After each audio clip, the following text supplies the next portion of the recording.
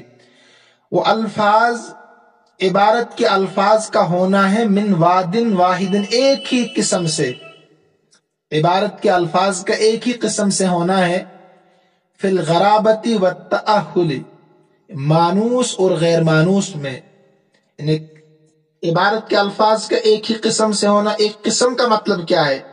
کہتے فی الغرابتی، مانوس الفاظ ہوں سارے، والتأہل کا معنی غیر مانوس ہوں، مطلب ایسے الفاظ ہوں کہ جو عام طور پر استعمال ہوتے ہیں، ان پڑھ پڑھا ہوا انسان سب اس کو استعمال کرتے ہیں، اس کو کہتے ہیں مانوس الفاظ، اسی کو کہتے ہیں غرابہ۔ والتأہل کے معنی غیر مانوس، مطلب اس کو پڑھے لکھے جانتے ہیں، دکاندار نہیں جانتا بیچارہ، مگر اس کا معنی وہی ہے، لیکن وہ کم استعمال ہوتا ہے، اس کے مقابلے میں دوسرا لفظ جس کا وہی معنی ہے وہ زیادہ استعمال ہوتا ہے، تو اس کا معنی ہے غیر مانوس۔ تو آپ کو عبارت پیش کریں، اس میں سارے الفاظ آپ مانوس لائیں، یعنی ایسے الفاظ جو سب سمجھتے ہیں، پڑھے لکھے، ان پڑھ، گھر میں رہنے والے اور اس طریقے سے باہر نکلنے والے سب جانتے ہیں، یا ایسے الفاظ لائیں کہ وہ سارے غیر مانوس ہے، کہ ڈکشنری دیکھنے کی ضرورت پڑے، اس کے بغیر سمجھ میں نہ آئے۔ دیکھیں مثال کا قولہ تعالی، اللہ تعالیٰ کا فرمان ہے، تاللہ تفتؤ تذکر یوسف، خدا کی قسم آپ برابر یوسف علیہ السلام کا تذکرہ کرتے رہیں گے، تاللہ خدا کی قسم، تفتؤ برابر آپ کرتے رہیں گے، تذکر یوسف، تذکر یوسف، یوسف علیہ السلام کا تذکرہ۔ اس میں ہمیں سمجھنا کیا ہے، تاللہ تفتؤ کو یہ قسم کے لیے عموماً عرب میں بھی اور ہمارے یہاں بھی واللہ کا استعمال ہوتا ہے، واللہ عربی میں، اور ہم بھی واللہ ہی کہتے ہیں کشمیری میں، تو سب جانتے ہیں، ان پڑھ پڑھے لکھے سب واللہ واللہ کہتے ہیں، لیکن جو واللہ کا معنی ہے وہی تاللہ کا معنی ہے بھی۔ آپ نے حروف قسم پڑھے ہوں گے بہت سارے، باللہ بھی ہے، تاللہ بھی ہے، لیکن واللہ یہ مانوس ہے، لیکن تاللہ غیر مانوس ہے، سب نہیں جانتے اس کو کہ تا سے بھی قسم کھائی جاتی ہے، تو یہ غیر مانوس لفظ ہے کہ عبارت میں نہیں، تاللہ عبارت میں غیر مانوس لفظ ہے۔ اسی طریقے سے کسی چیز کو تسلسل کے ساتھ کرنا، لگاتار کرنا، اس کے لیے آپ نے افعال ناقصہ میں لا تزالو پڑھا ہوگا، لا تزالو تذکرو، کہ آپ برابر تذکرہ کرتے رہے، پڑھے لکھے لوگ جانتے ہیں کہ لا تزالو تذکر، لا یزالو یأکلو برابر کھا رہا ہے، لا یزالو یفعلو برابر کر رہا ہے، لا یزالو یقرؤ برابر پڑھ رہا ہے۔ تو کسی کام کو تسلسل کے لیے آپ کیا لاتے ہیں؟ لا یزالو کا لفظ، یہ لا نفی نہیں ہے، لا یزالو کا معنی ہے برابر کرنا، لیکن یہاں ایک ایسا لفظ لا رہے ہیں لا یزالو کے بجائے کہ جو کم استعمال ہوتا، مگر معنی اس کا بھی وہی ہے، لگاتار کرنا، لیکن غیر مانوس سے۔ تو واللہ یہ مانوس ہے، ایسے ہی لا یزال مانوس ہے، لیکن تاللہ اور تفتو غیر مانوس ہے، معنی دونوں کا ایک ہے، جو واللہ کا وہی تاللہ کا ہے، جو لا یزالو کا وہی تفتو کا ہے، لیکن دو مانوس اور دو غیر مانوس ہے۔ اسی کا نام ہے ائتلاف اللفظ مع اللفظ، کہ الفاظ کی عبارت ایک قسم کے ہوں، سارے مانوس ہوں سارے غیر مانوس ہو۔ سمجھ گئے ہوں گے آپ؟ آگے دیکھیے، لما اتیا جب لایا گیا، اس کو مجہول پڑھیے گا، یہاں معروف ہے مگر آپ مجہول پڑھیے گا تب ترجمہ درست ہوگا۔ لما اتیا جب لایا گیا، بالتائی اس تا کو، التی ہی اغرب جو غیر بہت زیادہ غیر مانوس ہے، اغرب اس میں تفضیل کا صیغہ، بہت زیادہ غیر مانوس ہے، حروف القسم حروف قسم میں سے، یعنی بہت کم استعمال ہوتا ہے اسی کا، بہت زیادہ غیر مانوس ہے حروف قسم میں سے، حروف قسم بہت ہے نا۔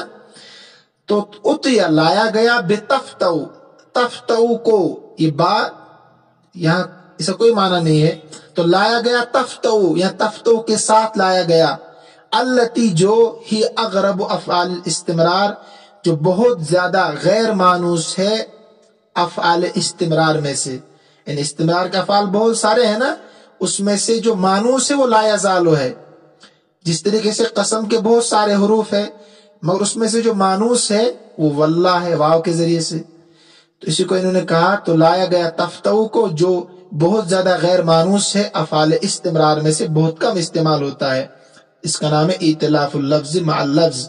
تو بہرحال دیکھیں اس کتاب میں جو 3 چیپٹر تھے بہت اہم، علم المعانی جو آپ 5th سیمسٹر میں پڑھ چکے ہیں، اس سے کلام مقتضی حال کے مطابق ہوتا ہے۔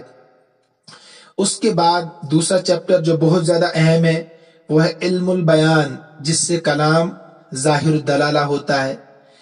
اور اب اگر ایسے کلام میں آپ خوبصورتی پیدا کرنا چاہتے ہیں جس میں مقتضی حال کی رعایت کی گئی ہو، ظاہر الدلالہ ہو، ایسے کلام میں اگر خوبصورتی پیدا کرنا چاہتے ہیں تو اس کے لیے علم البدیع کی ضرورت پڑتی ہے۔ پھر علم البدیع کی 2 قسمیں، محسنات معنویہ کی 21 قسمیں، محسنات لفظیہ کی 9 قسمیں۔